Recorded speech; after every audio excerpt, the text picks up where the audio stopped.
듣는 사람이 행복한 라디오 최영일의 YTN 뉴스 정면 승부.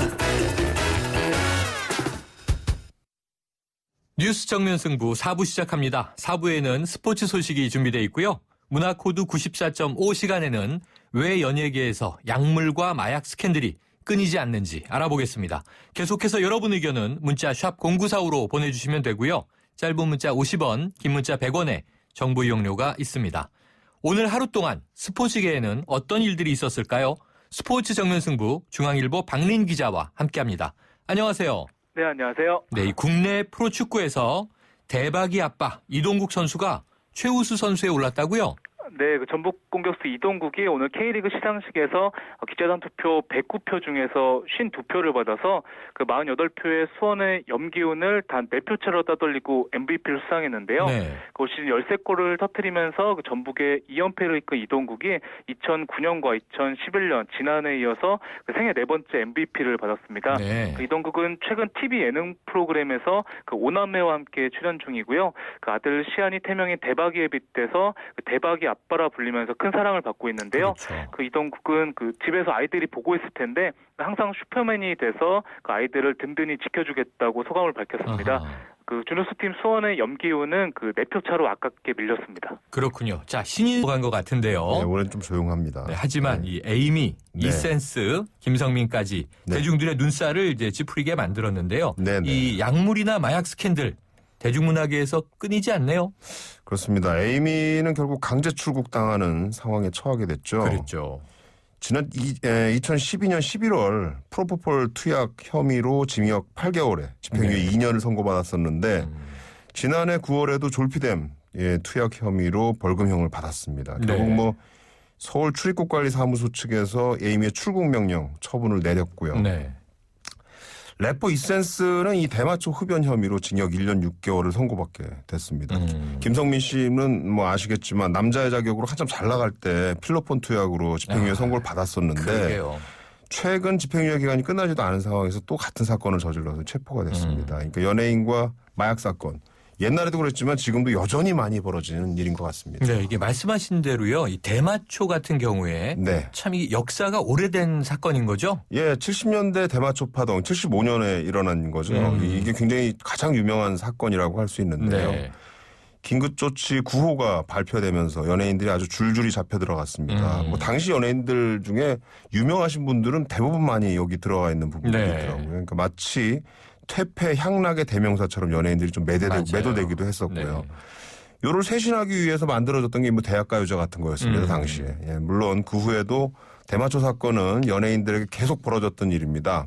뭐 아시겠지만 들국화의 전인권 씨 이 대마초 네. 혐의로 5번이나 구속됐었고요. 시끄러웠죠. 예, 이승철 씨도 대마초로 2번 깜빵에 다녀온 전력이 있습니다. 사실 너무 많아서 일일이 거론하기 어려울 정도로 대마초 사건은 많이 있었는데요. 네.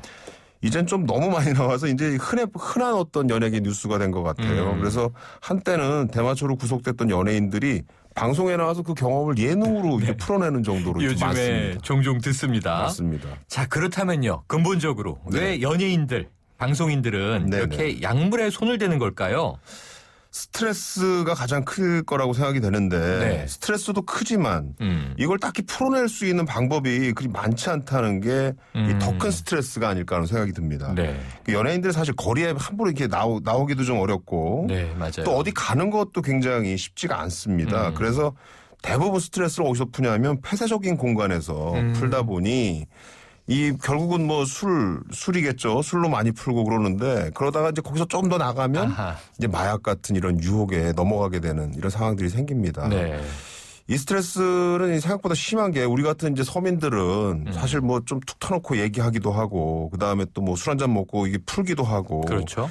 그 뭐 때로는 이제 여행 같은 거 다 잊어버리고 여행 같은 것도 떠나고 뭐 이러니까 조금 나은데 연예인들은 이런 방법들이 별로 없는 거죠. 그래서 또 이걸 또 드러내는 거 이것도 사실은 좀 쉽지가 않기 때문에 안으로 자꾸 축적되다 보니까 저 문제가 더 커지는 겁니다. 그래서 스케줄 때문에 또 마음대로 어디 갈 처지도 아니잖아요. 그렇죠. 늘 네. 묶여 있고 맞아요. 가도 다 알아보고. 네. 아, 이게 지난 시간에 이 우울증이나 공황장애 또는 네. 이 불안장애 겪는 연예인들 얘기했었잖아요. 맞아요. 예. 자, 근본적으로는 이게 치료가 필요한 일이겠습니다만 네.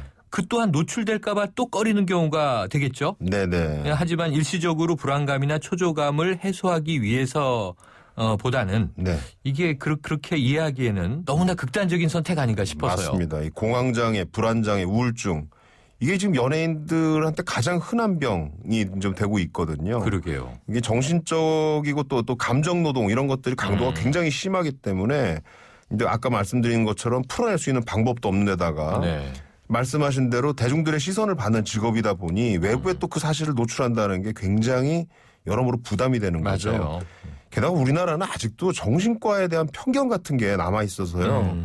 연예인들이 이를 공표한다는 게 굉장히 꺼려지는 게 현실입니다. 네. 하지만 그렇다고 해도 이런 마약에 손을 대는 이렇게 결과를 보면 너무 극단적인 선택이라고밖에 볼 수가 없어요. 그 폐해를 이제 스스로 좀 알아야 될 텐데. 그렇죠. 자, 그동안 이 문제가 됐던 가수들의 경우에요. 네. 창작의 고통이 너무 크다 보니 네. 이런 유혹을 느낀다.